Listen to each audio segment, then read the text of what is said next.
Sælt fyrir fólkið, 9. dagur er runnin upp hérna í Malmö og núna er loksins Eurovision almennilega komið í gang. Það var náttúrulega fyrstu undanúrslitin í gær og ég vona það að þið hafi öll hort á það. Þetta var ógeðslega gaman. Þetta er besta Eurovision sem ég nokkuð tíma séð og ég get ekki beðið eftir að sjá hvernig þetta verður annað kvöld þegar Ísland fer á svið. Við byrjuðum á því að hittast nokkur fyrir utan í Fáses, fyrir utan höllina og löbbuðum svo inn saman og það var bara góð stemming í hópnum og þetta var kannski ekkert rosalega mikilvægt kvöld fyrir okkur þar sem Ísland var ekkert að keppa en við sem vorum þarna erum öll freka miklir forfallnir Eurovision aðdáendur þannig að þetta var ógeðslega spennandi og mjög mörg okkar voru að fara í fyrsta skipti þannig að þetta var svolítið mikill spenningur og svona og svo var maður komin inn í höllina og við vorum með stæði á gólfinu þannig að við erum þarna brjálaða fólki sem var þarna neðst með fánana og ljósin og allt saman og var ógeðslega gaman að vera með svona ljós. Við höfðum bara á úllinum og svo kviknaði og slökknaði á þeim bara svona randomly, það var einhver að stjórna þeim og kom alltaf í svona mjög oft í fánalitunum og svo náttúrulega í opnunaratriðinu með Loreen og Euphoria og var ógeðslega flott og svo var maður bara eitthvað að veifa höndinni eins og fíbl og það var geðveikt, ógeðslega gaman.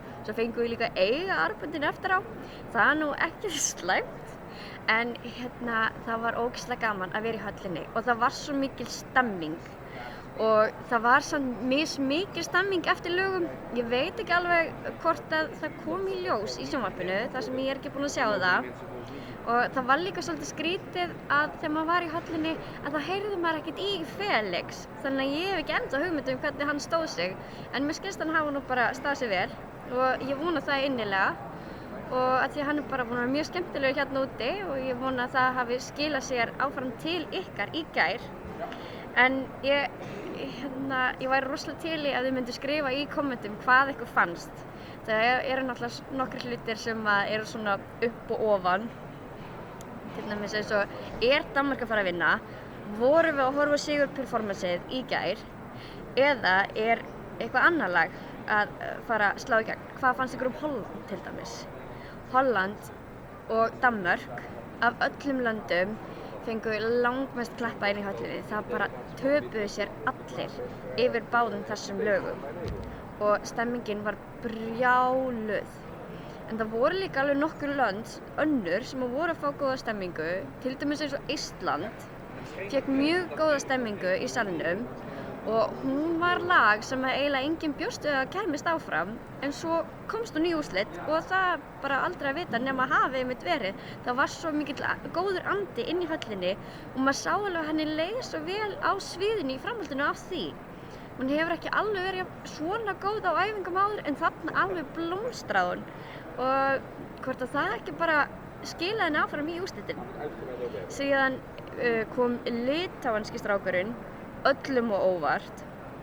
Hann er svona búinn að vera svolítið hress og svolítið mikið í ölinu og krassaði hann alltaf Íslendingapartíið okkar daginn og þá settist ég aðeins niður með þeim og var að spjalla við þau og eitthvað. Þau eru voða skemmtileg öll, þau mega nú eiga það en ég hafði nú ekki mikla trú á laginu en í gær þá einhvern veginn hætti hann þessu að svona hann er búinn að líta út á æfingum eins og nenni ekki að vera þarna og með bauga niður á kinn og þynguna alveg augljósa.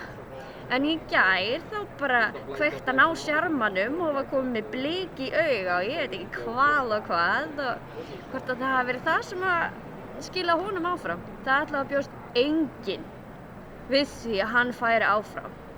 Og í höllinni þegar Litháen var lesið upp litu allir í kringu sig og bara ha? Í alvöru?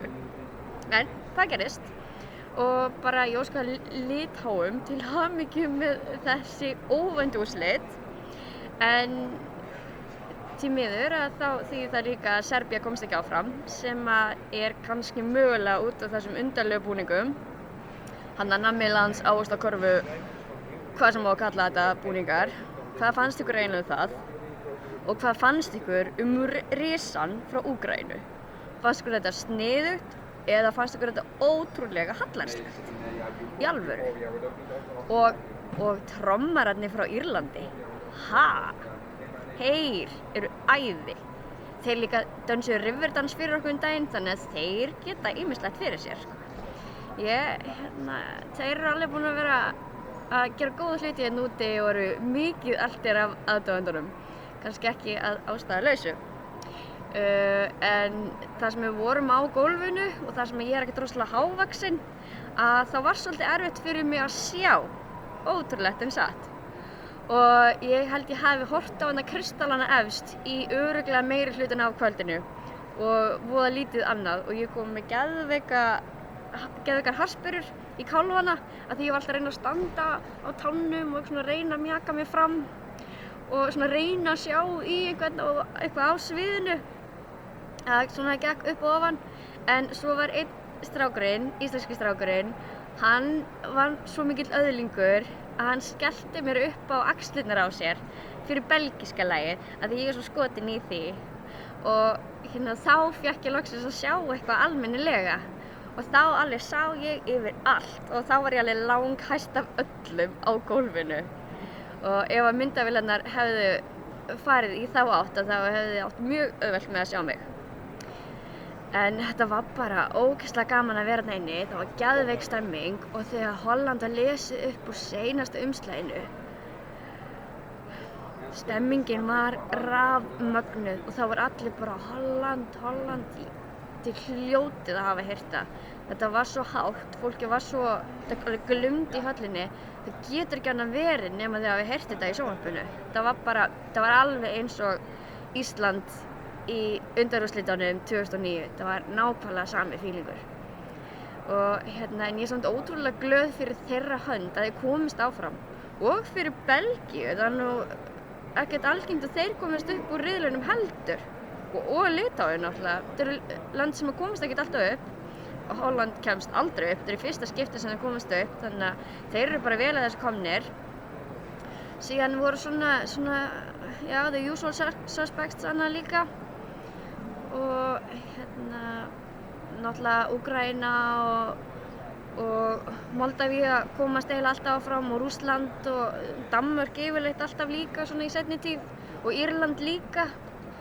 Kom þarna nokkur ár þar sem Írlandi var ekkert að ganga neitt rosalega vel en síðan Liam Kavanagh 2010 keppti, þá var það alltaf búin að vera í úrslitum og ég var svolítið hrædd að það myndi fara Írland eða Belgía en ég skaut nú samt á það að þau færu bæði og ég hafði rétt fyrir mig með það og ég náði 8 löndum af 10 rétt og ég eiginlega veit ekki neinn sem að náði fleiri löndum inn en það. Það er allir með 8 lönd rétt eða færri og þannig að það voru þessi 2 óvæntu, Eistland og Litáin, fólk var ekki búist til þeim. En annars var þetta bara geðveik stemming og eftir að vorum við allir Íslendingarnir vorum í andirinu í höllinni og vorum eitthvað veifandi fánunum okkar og vorum að vera eins og fábjánar og voða gaman hjá okkur og þá nálgaðist ástralska sjónvarpið okkur og tók alveg svolítið langt viðtal við okkur og var að spyrja okkur sem sagt hvað okkur hefði fundist ástralska atriði sem var sýnt þarna og var ótrúlega skemmtilegt og hvaða ástralska söngvara við myndum vilja sjá í Eurovision. Ég sjálfsögðu bað Dani Minogue en ekki hvern. En ég hefði kannski átt að biðja frekar Deltu Gudru. Hún og góð kraft svona powerballa væri kannski betra en Dani Minogue en ég bara myndi ekki koma hér í augnablikinu akkurat þegar ég voru að spyrja. En svo er maður búinn að vera í fleiri viðtölum fólk er að pikka í mann nennirðu að vera í smá viðtali og ég söng nú litáanska lagið fyrir einhverja stelpur rétt á hann sem voru að biðja mig það og það verður sýnt á einhverri síðu, ég náði því ekki alveg hvað það sögðu en ég reyna að finna og tróði því á Facebook og svo er núna eftir rúman hálftíma þá byrjar fyrsta rennslið, æfingarennslið fyrir önnur undanúrslit og Eyþór er sjálfsögðu 8. á svið þannig að ætlum við sjáum hann ekki eftir svona rúman klukkutíma eitthvað svoleiðis á skjánum í fyrsta skipti og fyrsta semifinalið heppnaðist svo ótrúlega vel. Mér finnst það svo brjálæðislega flott og innslögin frá sænska sjónvarpinu eru svo flott að ég bara er geðveikt spennt að vita hvað kemur núna. Og ég er alveg handviss að þetta verði rosalega flott. Og núna í milliatriðunum núna verða Darin og Agnes Karlsson að syngja og ég er náttúrulega sjúklega skotin í þeim báðum svo ég er geðveikt spennt. Og svo erum við bara búin að vera að taka viðtöl fyrir Vísi og eitthvað svona, svo endilega fylgjast með því. Við erum búin að vera að pikka í fólk líka og tala við hinn þessa og þetta er bara rosa gaman og svo á morgun þá ætla ég, þegar ég er búin að sjá rennsliin æfingarennsliin, þá ætla ég svona aðeins að reyna að koma með einhverja spá fyrir kvöldið og svo er málana í hvorum jakkanum Eyþór verður í. En það eru eiginlega flestir á því máli að hann eigi að velja þennan svarta. Þessi hvíti er ekki kominn nógu vel út og ég vona innilega að ég sjái svarta jakkann núna eftir smástund. En ég ætla bara að láta þetta gott í bili.